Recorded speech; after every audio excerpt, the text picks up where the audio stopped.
Perkenalkan, nama saya Muhammad Arfa dari jurusan Manajemen Informatika dengan nomor induk Stambuk 2022-2011 dari kampus Amik Tridharma Palu. Saya akan memaparkan kesimpulan materi dari konsep teknologi informasi. Berikut materinya. Definisi teknologi informasi.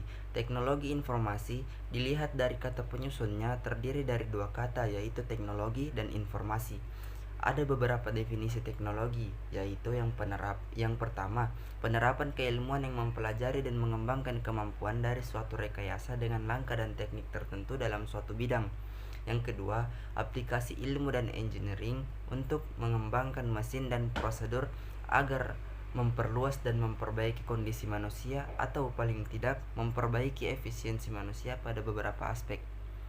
Sedangkan informasi dapat didefinisikan sebagai data yang disimpan, diproses atau ditransmisikan. Pengetahuan yang didapatkan dari pembelajaran, pengalaman atau instruksi. Data yang sudah diolah menjadi suatu bentuk lain yang lebih berguna, yaitu pengetahuan atau keterangan yang ditujukan bagi penerima dalam pengambilan keputusan baik masa sekarang atau yang akan datang. Jadi, pengertian teknologi informasi itu adalah hasil rekayasa manusia terhadap proses penyampaian informasi dari bagian pengirim ke penerima, sehingga pengirim informasi tersebut akan lebih cepat, lebih luas penyebarannya, dan lebih lama penyampaiannya. Baik, materi selanjutnya adalah sejarah teknologi informasi. Pada awal sejarah, manusia bertukar informasi melalui bahasa. Maka bahasa adalah teknologi. Bahasa memungkinkan seseorang memahami informasi yang disampaikan oleh orang lain. Tetapi bahasa yang disampaikan dari mulut ke mulut hanya bertahan sebentar saja, yaitu hanya pada saat si pengirim menyampaikan informasi melalui ucapannya itu. Setelah ucapan itu selesai, maka informasi yang berada di tangan si penerima itu akan dilupakan dan tidak bisa disimpan lama. Selain itu, jangkauan suara juga terbatas untuk jarak tertentu. Meskipun masih terdengar, informasi yang disampaikan lewat bahasa akan terdegradasi, bahkan hilang sama sekali. Setelah itu, teknologi penyampaian informasi berkembang melalui gambar. Dengan gambar, jangkauan informasi bisa lebih jauh. Gambar ini bisa dibawa-bawa dan disampaikan kepada orang lain. Selain itu, informasi yang ada akan bertahan lebih lama.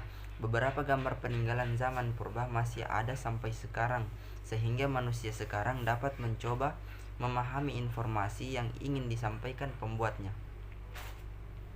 Baik, berikutnya adalah manfaat teknologi informasi.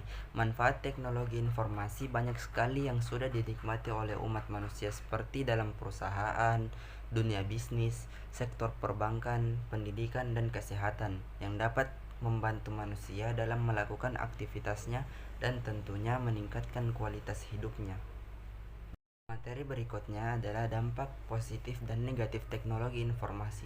Dampak positif yang pertama, internet sebagai media komunikasi merupakan fungsi internet yang paling banyak digunakan, di mana setiap pengguna internet dapat berkomunikasi dengan pengguna lainnya dari seluruh dunia.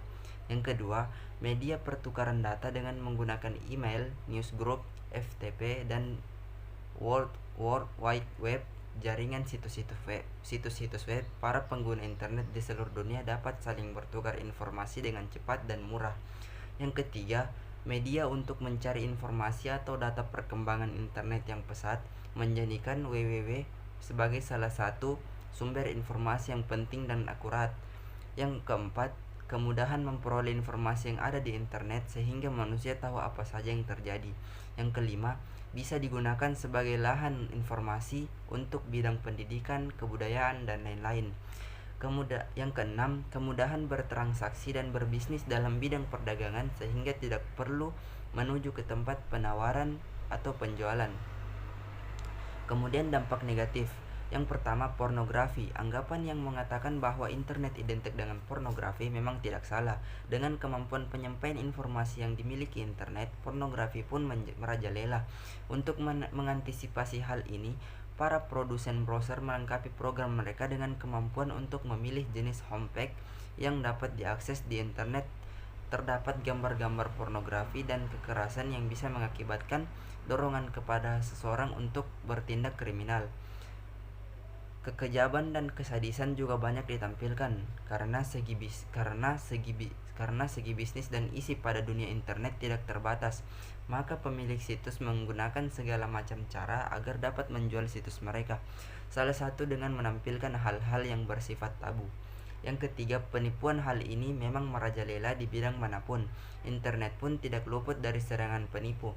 Cara yang terbaik adalah tidak mengindahkan hal ini atau mengkonfirmasi informasi yang Anda dapatkan pada penyedia informasi tersebut.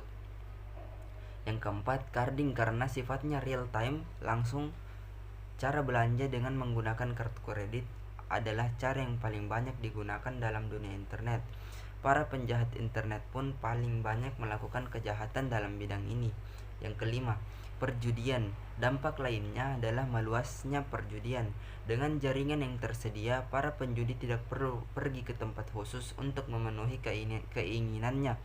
Anda hanya perlu menghindari situs seperti ini karena umumnya situs perjudian tidak agresif dan memerlukan banyak persetujuan dari pengunjungnya. Berikutnya ialah sejarah perkembangan komputer. Perkembangan komputer sangat pesat hingga membawa perubahan besar dalam peradaban manusia. Padahal awal mula sebelum terciptanya komputer adalah dari alat hitung. Sesuai namanya, komputer berasal dari bahasa Latin computer dan bahasa Inggris to compute yang berarti menghitung. Alat hitung permulaan yang populer adalah abacus yang dipakai orang-orang Romawi kuno dan Yunani kuno. Lalu alat yang sudah dipakai untuk operasi penjumlahan, pengurangan, perkalian, pembagian, pangkat 2 dan akar pangkat 2 itu dibuat versi kalkulator. Pengolahan data elektronik dengan menggunakan komputer terkenal dengan nama pengolahan data elektronik atau PDE atau Electronic Data Processing EDP. Data adalah kumpulan kejadian yang diangkat dari suatu kenyataan. Data dapat berupa angka-angka, huruf-huruf, atau simbol-simbol khusus atau gabungan darinya. Pengolahan data atau data processing adalah manipulasi dari data ke dalam bentuk yang lebih berguna atau lebih berarti berupa suatu informasi. Informasi adalah hasil kerja kegiatan pengolahan data yang memberikan bentuk lebih berarti dari suatu kejadian. Jadi, pengolahan data elektronik PDE atau Electronic Processing adalah manipulasi dari data ke dalam bentuk yang lebih berarti berupa suatu informasi dengan menggunakan suatu alat elektronik, yaitu komputer.